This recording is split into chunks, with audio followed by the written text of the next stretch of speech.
Please join me in welcoming an impassioned public servant, a loving daughter, wife, and mother, my little sister, and our nation's next First Lady, Michelle Obama.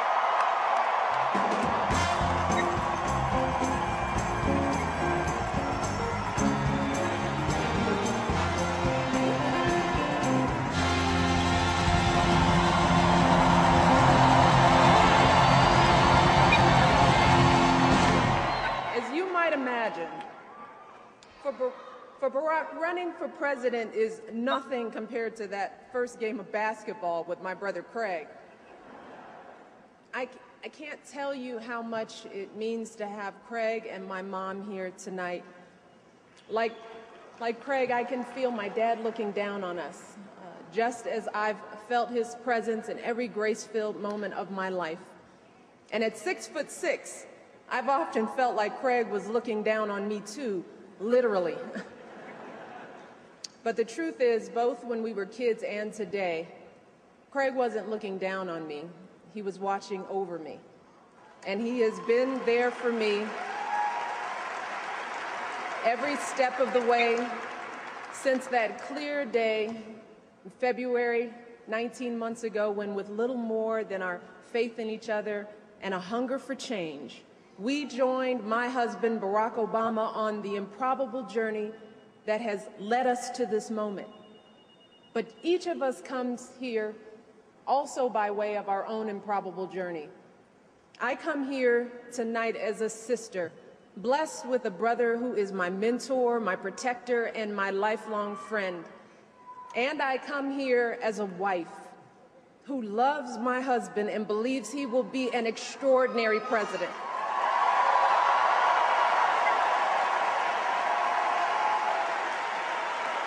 And I come here as a mom whose girls are the heart of my heart and the center of my world. They're the first things I think about when I wake up in the morning and the last thing I think about before I go to bed at night. Their future and all our children's future is my stake in this election. And I come here as a daughter raised on the south side of Chicago by a father who was a blue-collar city worker, and a mother who stayed at home with my brother and me. My mother's love has always been a sustaining force for our family. And one of my greatest joys is seeing her integrity, her compassion, her intelligence reflected in my daughters. My dad was our rock. And although he was diagnosed with multiple sclerosis in his early 30s, he was our provider. He was our champion, our hero. But as he got sicker, it got harder for him to walk. It took him longer to get dressed in the morning. But if he was in pain, he never let on. He never stopped smiling and laughing, even while struggling to button his shirt, even while using 2 canes to get himself across the room to give my mom a kiss. He just woke up a little earlier, and he worked a little harder. He and my mom poured everything they had into me and Craig. It was the greatest gift a child could receive, never doubting for a single minute that you're loved and cherished and have a place in this world. And thanks to their faith and their hard work, we both were able to go to college. So I know firsthand from their lives and mine that the American dream endures. And what struck me when I first met Barack was that even though he had this funny name, and even though he had grown up all the way across the continent in Hawaii, his family was so much like mine. He was raised by grandparents who were working class folks just like my parents, and by a single mother who struggled to pay the bills just like we did. And like my family, they scrimped and saved so that he could have opportunities that they never had for themselves. And Barack and I were raised with so many of the same values. Like, you work hard for what you want in life, that your word is your bond, that you do what you say you're going to do, that you treat people with dignity and respect, even if you don't know them and even if you don't agree with them. And Barack and I set out to build lives guided by these values and to pass them on to the next generation, because we want our children and all children in this nation to know that the only limit to the height of your achievements is the reach of your dreams and your willingness to work hard for them. And as our friendship grew, and I learned more about Barack, he introduced me to the work that he'd done when he first moved to Chicago after college. You see, instead of going to Wall Street, Barack went to work in neighborhoods that had been devastated by the closing of steel plants. Jobs dried up, and Barack was invited back to speak to people from those neighborhoods about how to rebuild their community. And the people gathered there together that day were ordinary folks doing the best they could to build a good life. See, they were parents trying to get by from paycheck to paycheck, grandparents trying to get it together on a fixed income, men frustrated that they couldn't support their families after jobs had disappeared. You see, those folks weren't asking for a handout or a shortcut. See, they were ready to work. They wanted to contribute.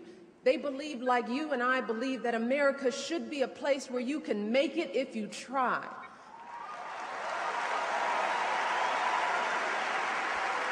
And Barack stood up that day and he spoke words that have stayed with me ever since.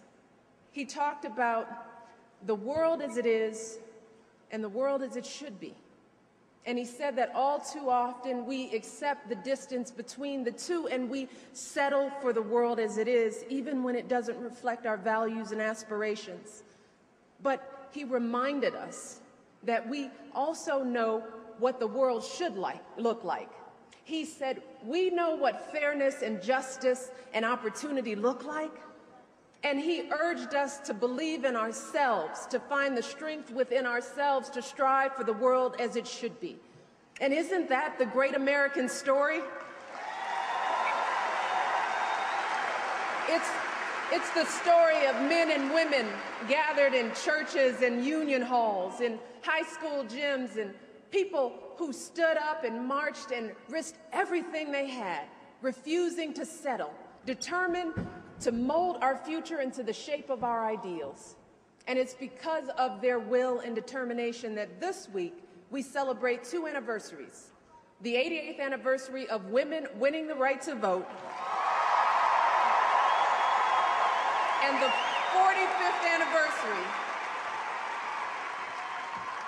the 45th anniversary of that hot summer day when Dr. King lifted our sights and our hearts with his dream for our nation.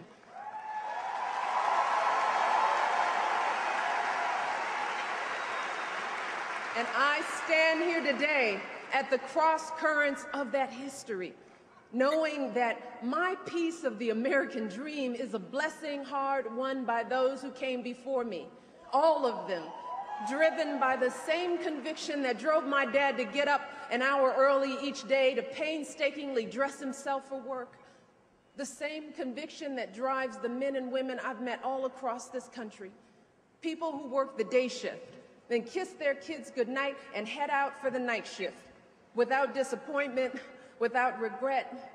See, that goodnight kiss is a reminder of everything they're working for. The military families who say grace each night with an empty seat at the table. The servicemen and women who love this country so much, they leave those they love most to defend it. The young people across America serving our communities, teaching children, cleaning up neighborhoods, caring for the least among us each and every day. People like Hillary Clinton,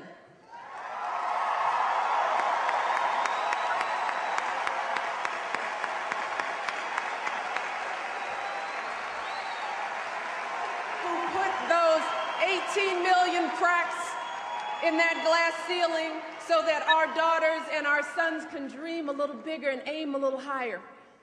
People like Joe Biden, who has never forgotten where he came from and never stopped fighting for folks who work long hours and face long odds and need someone on their side again. All of us driven by the simple belief that the world as it is just won't do, that we have an obligation to fight for the world as it should be. And that is the thread that connects our hearts. That is the thread that runs through my journey and Barack's journey and so many other improbable journeys that have brought us here tonight, where the current of history meets this new tide of hope. And you see, that is why I love this country.